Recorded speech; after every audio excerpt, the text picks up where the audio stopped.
gostava de começar por vos perguntar como é que explicamos o que é o sínodo. Acho que começamos pelo mais simples, não é? O que é o sínodo? O sínodo é um encontro entre pessoas das comunidades. Pode ser visto num sentido mais local, como é uma paróquia, uma diocese, ou pode ser visto como um conjunto de dioceses ou por continentes, conforme a vontade de quem promove o sínodo. Normalmente quem convoca os sínodos são os bispos diocesanos ou o próprio Santo Padre, quando assim entender. A realidade do sínodo é uma experiência que continua a ser vivida pelas dioceses, ou chamadas igrejas orientais, e o Santo Padre sugeriu que as igrejas de rito latino também fizessem o mesmo e tornassem isso mais normal no seu dia-a-dia. Então, o nosso bispo, o Sr. Patriarca, o Cardeal Dom Manuel, achou que valia a pena também em Lisboa fazermos um sínodo e pensou a data dos 300 anos do Patriarcado de Lisboa como a melhor data para comemorar estes 300 anos com um sínodo. E essa experiência começou precisamente há 2 anos, em 2014, e tem 2 anos de preparação pela frente. O objetivo do sínodo é tentar reunir as pessoas das várias paróquias, dos vários grupos de formação, reunir os sacerdotes, os conselhos pastorais, os grupos que existem nas comunidades para refletir sobre um tema. No caso da nossa Diocese de Lisboa, o tema escolhido foi a exortação que serviu de abertura ao pontificado do Papa Francisco, que se chama Evangelho da Alegria, essa exortação, e depois o Sr. Patriarca achou que valia a pena dividir por trimestres, durante 2 anos, essa preparação, e fez uma divisão conforme os capítulos de cada um dos capítulos da própria exortação, nesse sentido. Então começámos precisamente há 2 anos, ou o ano passado melhor, e vamos durante estes 2 anos levar por diante esse projeto. Portanto, o sínodo é um encontro de todas as pessoas, das representantes das várias comunidades que refletem em conjunto e procuram ajudar o Sr. Patriarca, o nosso bispo na nossa diocese, a tomar algumas linhas de orientação que perspectivem o futuro, a missão de chegar a todos, ou o ideal missionário de chegar a toda a gente, e vai ouvir todas as pessoas para saber como é que se poderá pensar numa forma concreta de levar isso por diante. Após estes meses de reflexão que já decorreram, já constituíram alguns grupos direcionados para a reflexão? Sim, isto no início começou com, enfim, grupos diferentes e a dinâmica da própria discussão foi evoluindo de forma a que os grupos se fossem remodelando. Nós neste momento temos 4 grandes grupos, os setores da paróquia.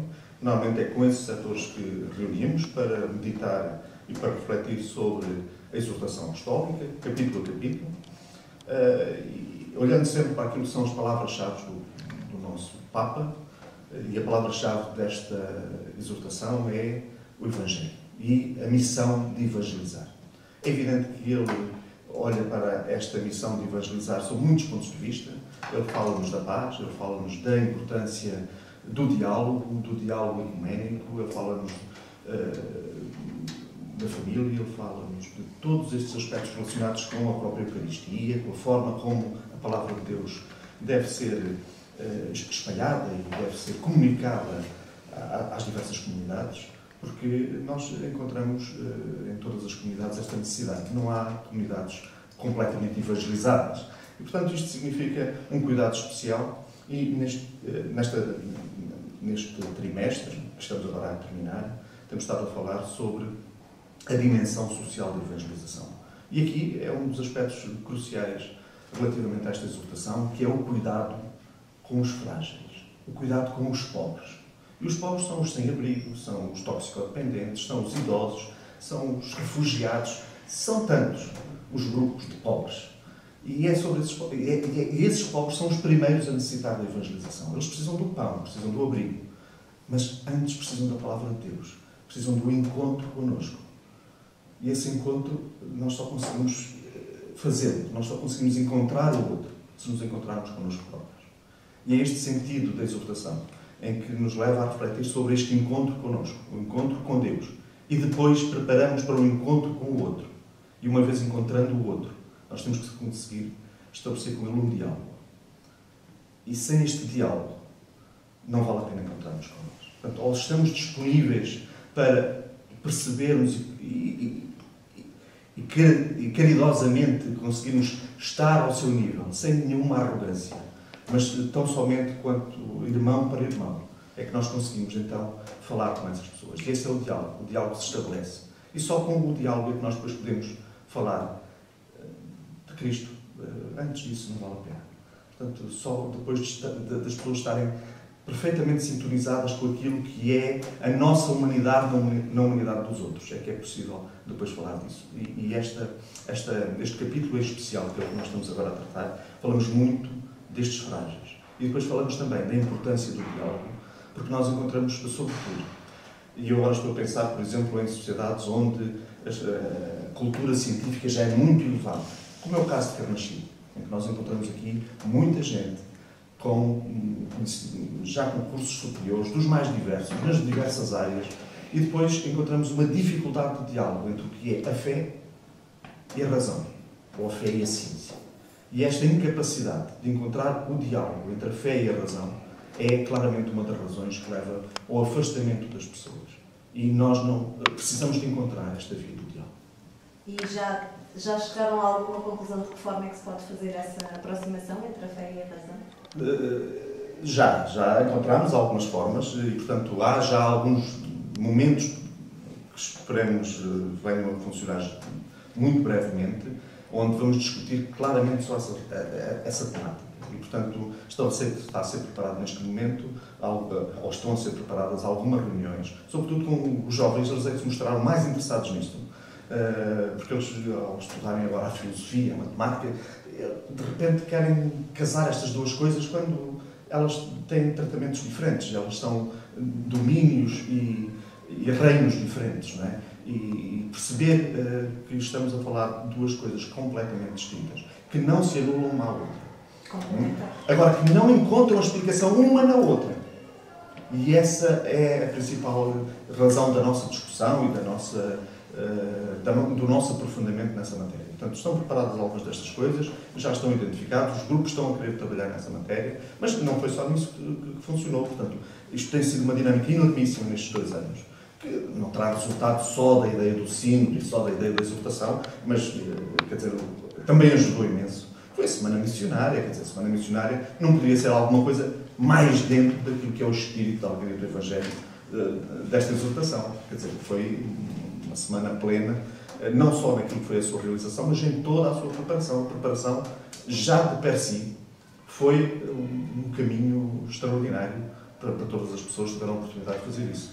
Mas quem diz isso, diz, por exemplo, a dinamização dos grupos. Alguns estavam até já num certo processo de degradação, porque lhes faltava aqui um certo dinamismo, que voltaram a ter.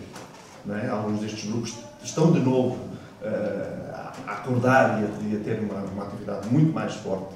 E a sua organização em grandes setores, que nos permite um entrosamento muito maior entre os grupos, entre as pessoas. Claramente estamos na paróquia, isto é muito visível, encontrar novas pessoas, novas caras que estão a participar mais ativamente naquilo que é a dinâmica de uma paróquia e de uma igreja. Após estas já muitas horas de diálogo que aconteceram aqui nestas reuniões, podem destacar algum ponto mais assertivo, um caminho que já tenham, além deste que já falámos, não é? Outros pontos que possam destacar? Está a falar em relação à paróquia ou em relação às conclusões que a paróquia teve sobre... Podemos começar em relação às conclusões para o sínodo e depois podemos seguir com as para a paróquia. Não, acho que a paróquia tem sido uma experiência interessante. E eu, como paroquiano, não posso deixar de partilhar isso também. Às vezes temos necessidade de ser provocados também para dirigir, para entrarmos nas coisas e para respondermos a elas.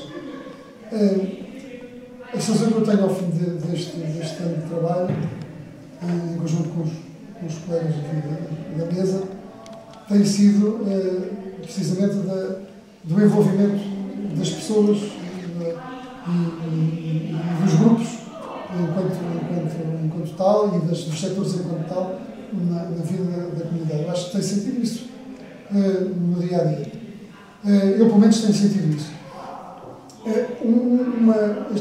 Penso que é a ideia fundamental.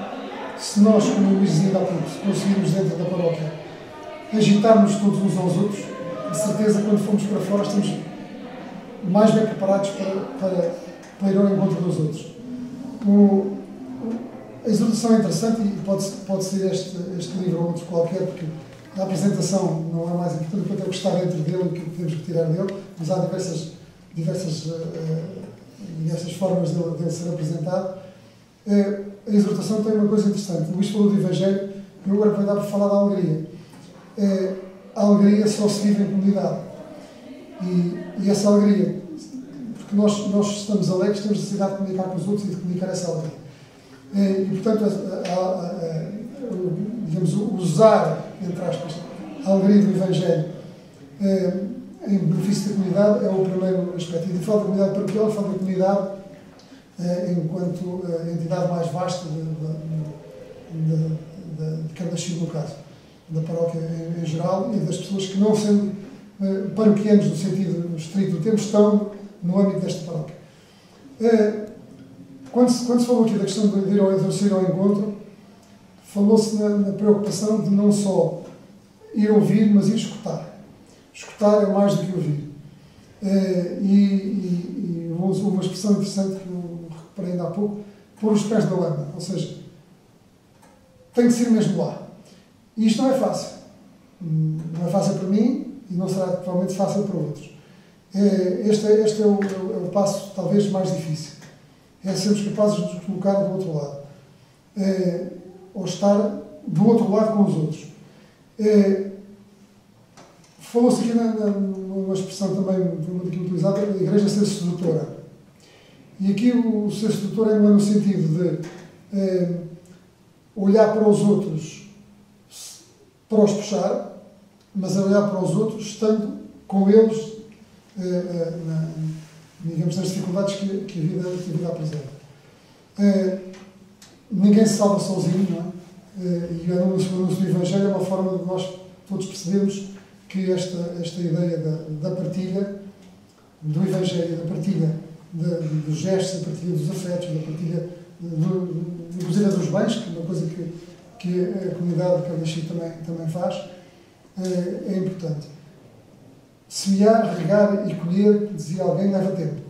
E, portanto, nós estamos na fase de semear, vamos regando devagarinho e há um dia que se irá colher. E às vezes o colher não é só para o nosso lado, é colher para os outros poderem ser autossuficientes nessa colheita. Muitas vezes a gente vê semear, regar e colher, trazendo as coisas para cá. Às vezes não, é semear, regar e colher para que os outros tenham essa possibilidade. Quando o Luís falava ainda há pouco dos diferentes povos, acho que é essa a ideia de colher para os outros ou ensinar os outros a colher. Depois, a ideia que perpassa também das reflexões e vem muito ao encontro também daquilo que o Papa nos fala, é que não devemos também o conflito. E que o conflito e a discórdia e o confronto, aliás, Jesus fala disso, que não veio trazer a paz, veio trazer a discórdia, no sentido que veio agitar as águas, veio provocar as pessoas, porque é desse confronto e conflito.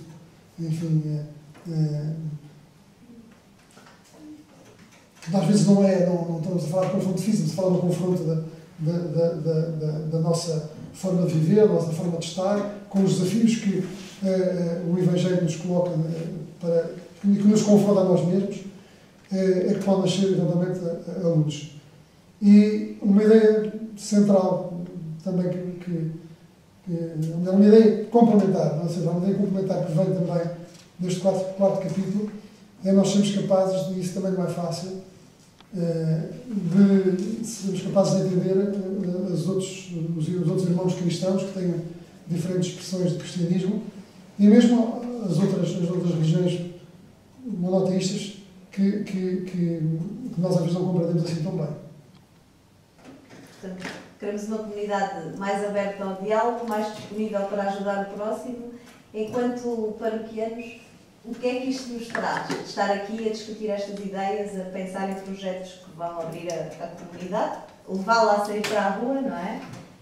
O que é que lhe traz estar presente nesta discussão do CIVIC? O que é que vai trazer, de facto, ainda vamos ver.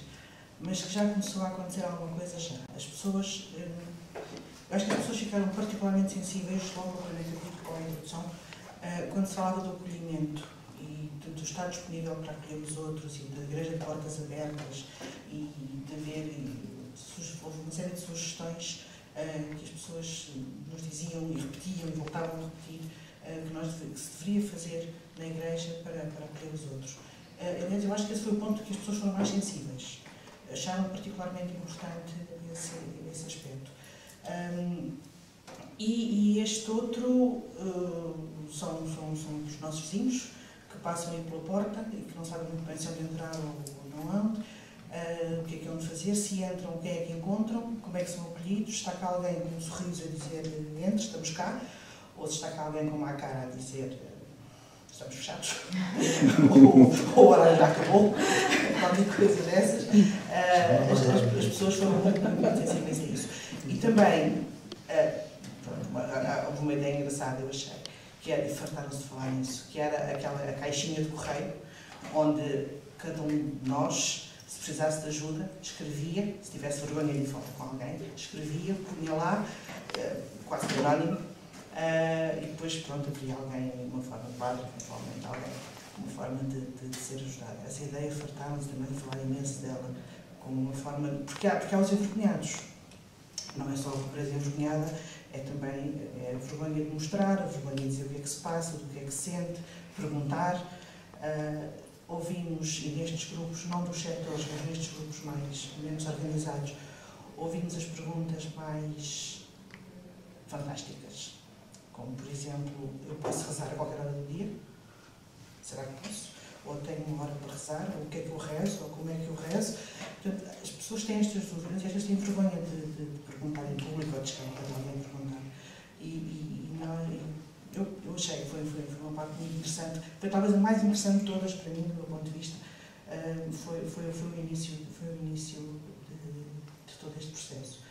O terceiro capítulo também achei muito engraçado, porque foi, e as pessoas também reagiram muito bem a ele, que foi a Samaritana, o impulso da Samaritana. As pessoas reagiram muito bem também, e onde é que está o nosso poço, e também tivemos respostas fantásticas. Umas reportámos ao patriarcado, outras nem por isso, ficámos só com elas.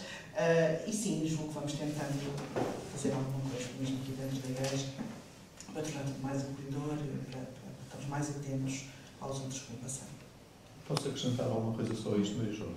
Sim. Houve aqui uma coisa muito interessante e é muito prática. Quando as pessoas, no meio desta reflexão, conseguem assumir que, afinal, ser cristão não é apenas, enfim, viver a sua vida particular de acordo com os mandamentos de Deus e vir à missa ao domingo. E, de repente, perceber que é a sua obrigação falar de Cristo no seu local de trabalho. E isto ficou muito presente nos grupos. E, portanto, é aí que nós começamos o nosso trabalho. E depois houve aqui também histórias interessantes em que dizem mas eu então até posso começar logo na paragem do autocarro, porque eu estou com as mesmas pessoas que eu conheço, com quem eu falo todos os dias de manhã e à noite, quando venho do trabalho, se calhar posso falar-lhes disso, claro que sim. E essa assunção de que nós podemos falar de Cristo, mas em qualquer lugar, em qualquer tempo, desde que estejamos no mesmo tom espiritual, naturalmente, não pode ser. Mas a outra coisa interessante é que não precisamos de nenhuma preparação especial. As pessoas numa primeira fase dizem, mas eu não faço isto no meu trabalho, eu até tenho vergonha porque eu tenho poucos conhecimentos. E depois de repente perceber, afinal eu não tenho que ter muitos conhecimentos. Os poucos conhecimentos que tenho bastam. Porque aquilo que eu tenho a transmitir é alguma coisa que é do meu coração. Não é da minha inteligência, não é do muito saber da Bíblia e dos mandamentos e das coisas todas, mas tão somente aquilo que é a minha vivência com Deus. A proximidade que eu consigo ter com Ele e que isso me basta para falar com os outros. E estas duas partes foram partes muito importantes desta caminhada.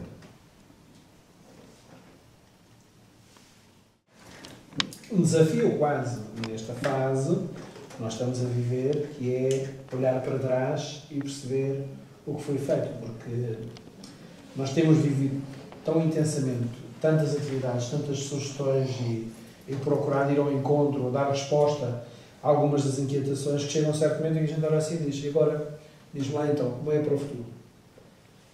E o que é que nós dissemos no passado? Não é? Então é preciso voltar atrás, revisitar cada um destes capítulos, porque, por exemplo, no primeiro o entusiasmo foi imenso. Nós tivemos 70 pessoas reunidas na sala, de cada vez, a partilhar, a dar sugestões, listas enormes de propostas.